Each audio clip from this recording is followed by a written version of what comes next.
GST reform का भी बहुत बड़ा लाभ देश के मध्यम वर्ग को हुआ है। उसके लिए हेल्थ इंश्योरेंस सस्ता हुआ है। उसके सपनों से जुड़ी चीजें सस्ती हुई है।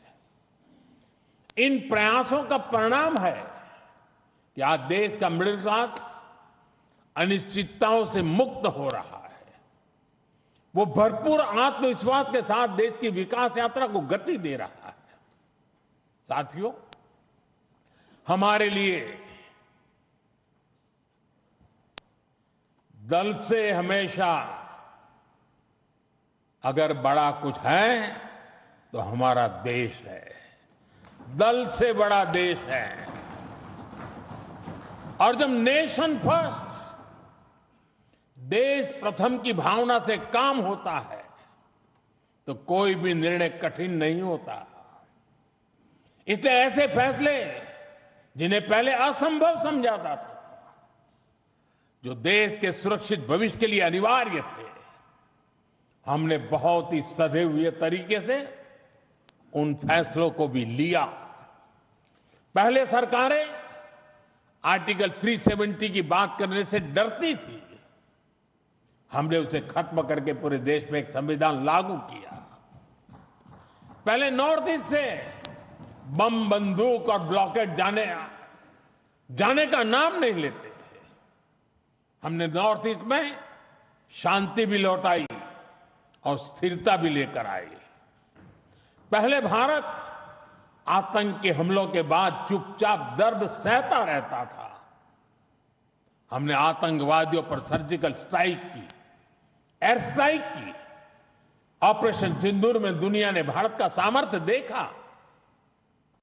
साथियों, पहले मान लिया गया था कि नक्सलवाद, माओवाद अब कभी नहीं खत्म होने वाले हैं, कभी खत्म हो ही नहीं सकते। हमने देश को नक्सलवाद, माओवाद के उस जहर से मुक्त करके दिखाया है।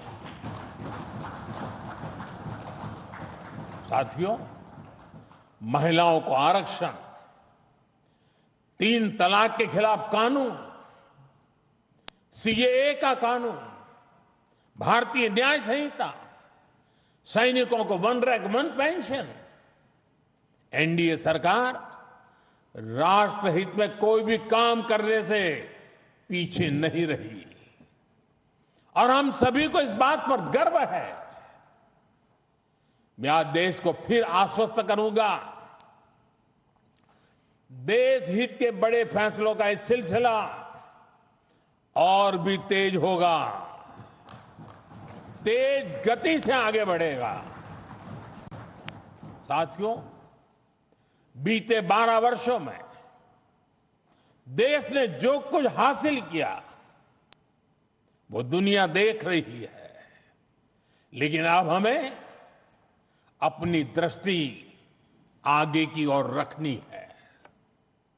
हमें 2047 के लक्ष्य को देखते हुए उस लक्ष्य को पूरा करने के लिए अपनी स्पीड को और बढ़ानी होगी।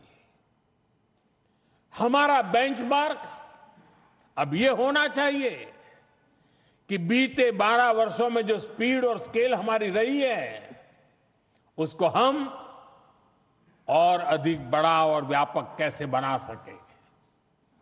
आज ग्लोबल ग्रोथ में भारत की हिस्सेदारी लगातार बढ़ रही है।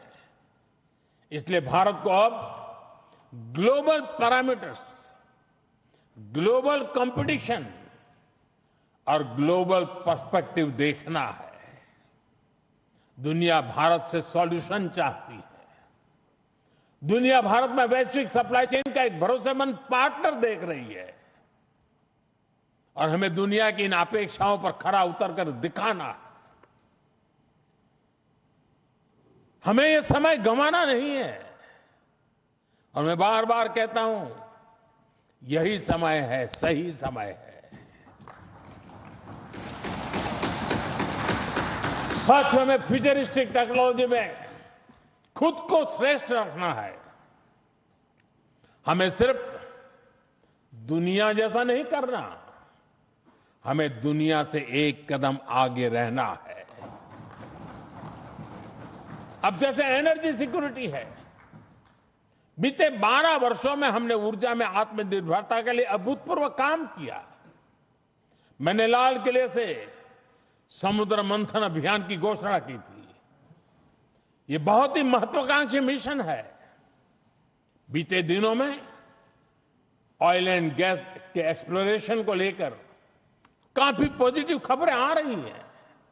यानी आने वाला समय अनेक संभावनाओं से भरा हुआ है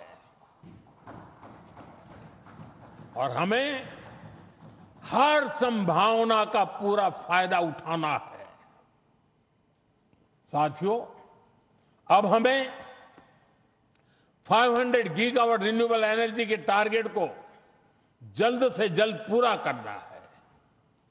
सोलर एनर्जी को लेकर तो काम तेजी से चल रहा है, लेकिन अब हमें न्यूक्लियर एनर्जी के लक्ष्यों को भी तेजी से हासिल करना है।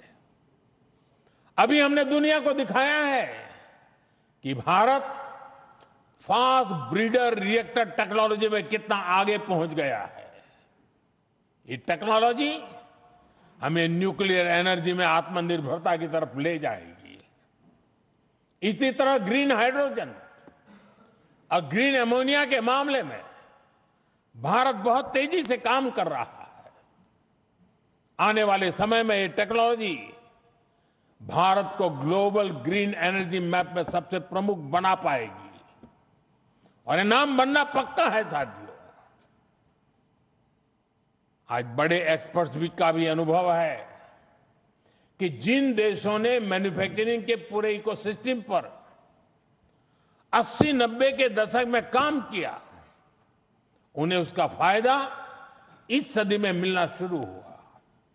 भारत ने 10-12 वर्ष पहले जिस इकोसिस्टम पर काम करना शुरू किया, उसका लाभ अब देश को मिलना शुरू हो गया। 2014, 15, 16 के कालखंड में जो बात नींव डाली गई, उसके फल अब दिखाई देने लगे हैं। भारत तेजी से दुनिया का मैन्युफैक्चरिंग पावर हाउस बनने की ओर आगे बढ़ रहा है। साथियों, energy, minerals, chip, battery storage, space, drone, data centres, quantum computing, artificial intelligence, ऐसे हर सेक्टर, हर टेक्नोलॉजी एक दूसरे से जुड़ी हुई है। ये एक दूसरे की पूरक है। भारत इनके लिए विदेशों पर निर्भर नहीं रह सकता, क्योंकि ये भारत की आर्थिक और स्ट्रेटेजिक हर प्रकार की सिक्योरिटी से जुड़े विषय है। और तभी भारत सेमीकंडक्टर इकोसिस्टम पर इतना फोकस कर रहा है। तभी क्रिटिकल मिनरल्स को लेकर मिशन बोर्ड पर काम चल रहा है। साथियों, शिपिंग सेक्टर में भारत आत्मनिर्भरता के नए लक्ष्यों के साथ आगे बढ़ रहा है। हम एक ऐसे फ्यूचर की तरफ बढ़ रहे हैं जहां हम मेड इन इंडिया शिप पर ट्रेड करेंगे और कंटेनर भी मेड इन इंडिया होंगे। शिप मेंटेनेंस और रिपेयर से लेकर स्क्रैपिंग तक की सर्विसेज भी भारत देगा। यही विजन हमारे एविएशन सेक्टर के लिए है। आज हम made in India transport aircraft बना रहे हैं। वो दिन दूर नहीं जब Bharat made in India civil aircraft भी बनाएगा।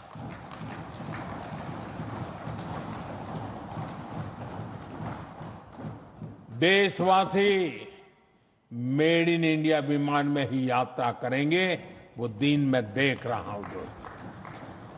साथियों, ये सदी टेक्नोलॉजी की है, डेटा की है। आज विश्व के सबसे बड़े और आधुनिक डेटा सेंटर्स भारत में बन रहे हैं। यही भारत की ग्लोबल सप्लाई और वैल्यू चेन का मजबूत पिलर बनाएगी। हमने यूपीआई के माध्यम से दुनिया को दिखाया है कि भारत कम से कम और कम से कम समय में टेक्नोलॉजी का इतना विस्तार